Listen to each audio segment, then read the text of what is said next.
Join us for an in-depth exploration of Michael Faraday's revolutionary discoveries in electromagnetic induction that transformed our understanding of electricity and magnetism.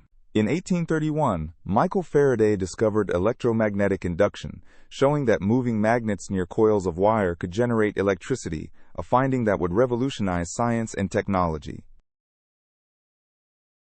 To appreciate Faraday's breakthrough, we must understand the state of electrical science in the early 19th century. By 1820, Hans Christian Ørsted had shown that electric currents could deflect compass needles, proving that electricity creates magnetic effects.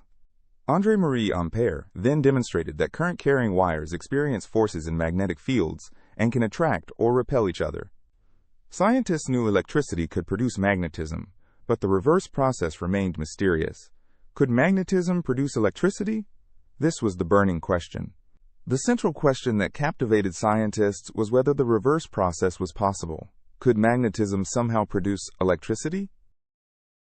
Michael Faraday brought a unique perspective to this problem, shaped by his humble origins and experimental genius. Michael Faraday was born in 1791 in London, the son of a blacksmith, with little formal education. He educated himself by reading scientific books while working as a bookbinder's apprentice, developing a deep fascination with natural philosophy. Faraday's approach combined careful reading of scientific literature with meticulous experimental investigation, believing that nature's secrets could be revealed through systematic observation.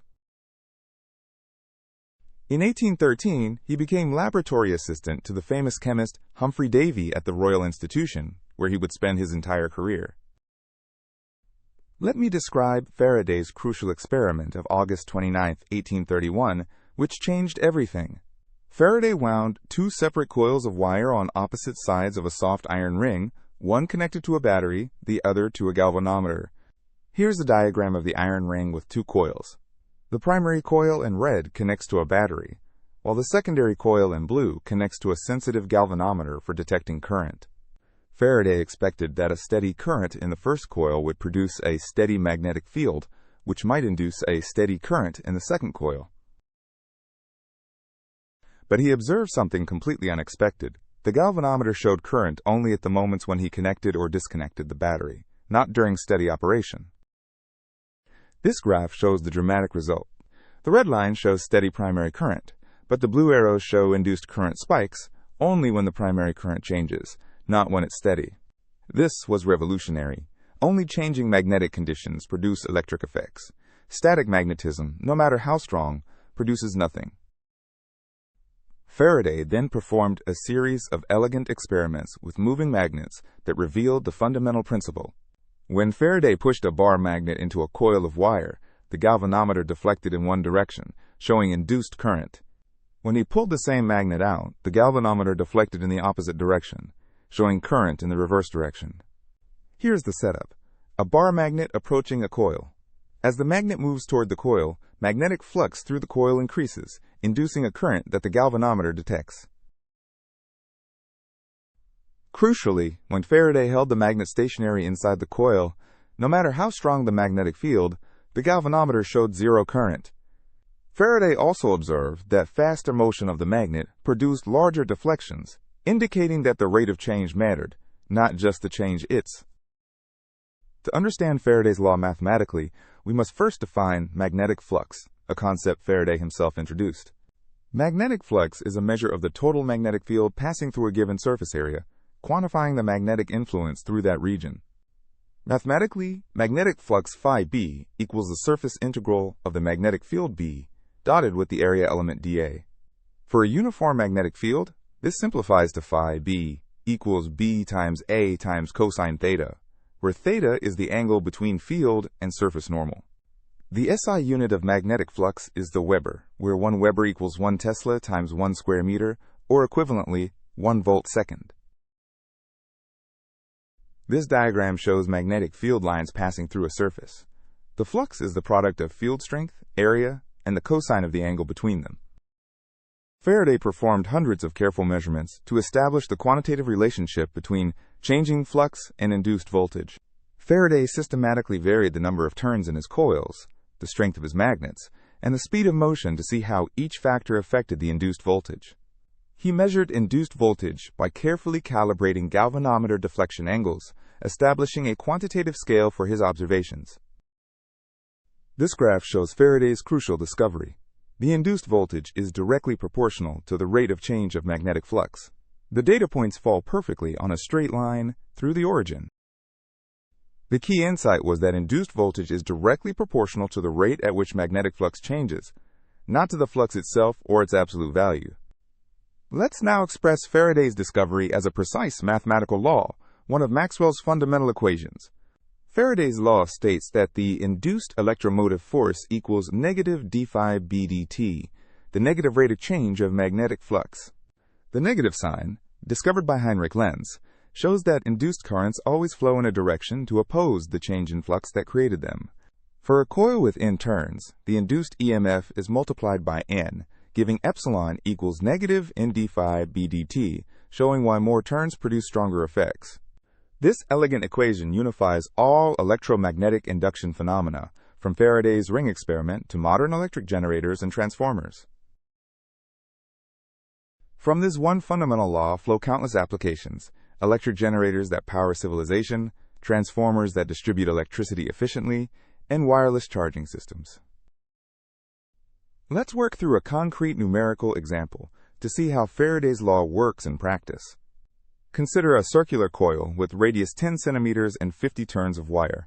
The area of the coil is pi r squared, which equals pi times 0.1 squared, or 0.0314 square meters. Suppose a magnetic field perpendicular to the coil increases uniformly from 0 to 0.5 Tesla in 0.2 seconds. The change in flux is final B times area minus initial B times area, which equals 0.5 times 0.0314, giving 0.0157 Webers. The rate of flux change is delta phi B over delta T, which equals 0.0157 divided by 0.2, giving 0.0785 Webers per second. The induced EMF is epsilon equals negative n d phi dt, which equals negative 50 times 0.0785, giving negative 3.93 volts.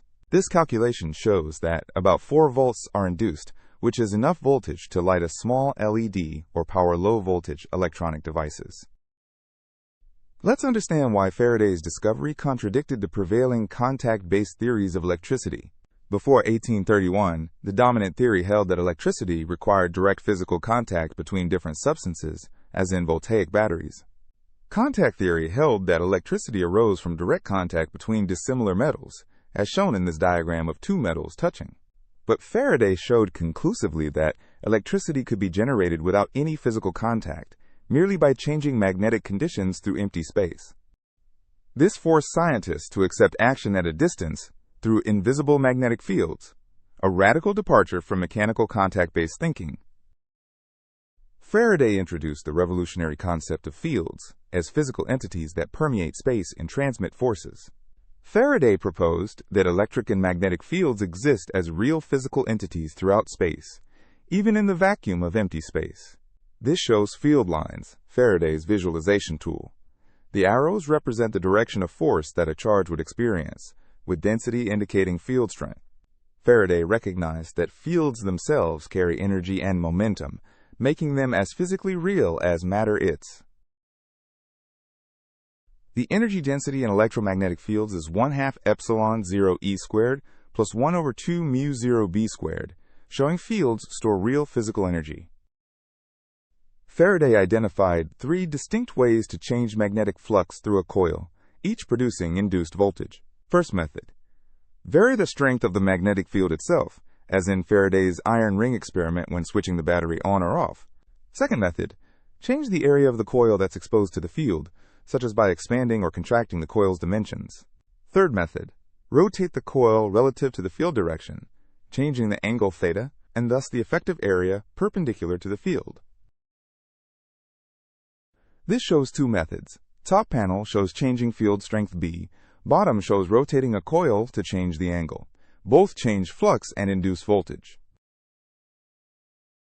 Mathematically, d phi dt equals a dB dt plus b dA dt plus b a d cosine theta dt, showing all 3 contributions to flux change. Let's see how Faraday's discovery led directly to electric generators, the machines that power modern civilization. An electric generator works by continuously rotating a coil in a magnetic field, using method 3 to produce a constantly changing flux. Here's a simplified generator. A rectangular coil rotates between magnetic poles. As it spins, the flux through it varies sinusoidally, inducing alternating voltage. For a coil rotating at angular velocity omega, the flux varies as phi b equals Ba cosine omega t. Taking the time derivative gives induced EMF as epsilon equals negative NBA omega sine omega t, producing sinusoidal alternating current. The peak voltage is epsilon peak equals NBA omega, proportional to number of turns, field strength, area, and rotation speed. A typical power plant generator produces around 20,000 volts at 60 Hz frequency, spinning at 3,600 revolutions per minute. Transformers use Faraday's law to efficiently change voltage levels, enabling long-distance power transmission. In a transformer, alternating current in the primary coil creates a time-varying magnetic flux in a shared iron core. This changing flux passes through a secondary coil wound on the same core, inducing voltage according to Faraday's law. This shows a transformer with primary coil on the left, secondary on the right, both sharing a common iron core that efficiently channels magnetic flux between them. The transformer equation is V2 over V1 equals N2 over N1, showing output voltage is proportional to the ratio of turn numbers. A step-up transformer has more turns in the secondary than primary, increasing voltage for efficient long-distance transmission. A step-down transformer has fewer secondary turns, reducing voltage to safe levels for home and industrial use. Faraday's law also explains eddy currents, circulating currents induced in bulk conductors by changing magnetic fields. When flux changes through any conductor, not just coiled wires, circular currents called eddy currents are induced throughout the material. This shows eddy currents as circular patterns within a conductor. Blue arrows represent changing magnetic field entering from above, inducing these swirling currents. Eddy currents flowing through the conductor's resistance dissipate energy as heat, which can be problematic or useful depending on application. Applications include induction cooktops that heat metal pans, magnetic brakes in trains, and metal detectors at security checkpoints. Faraday's law leads to the important concepts of self-inductance and mutual inductance. Self-inductance occurs when a changing current in a coil induces voltage in that same coil, opposing the change in current. The self-induced EMF is epsilon equals negative LdIdt, where L is the inductance measured in henries.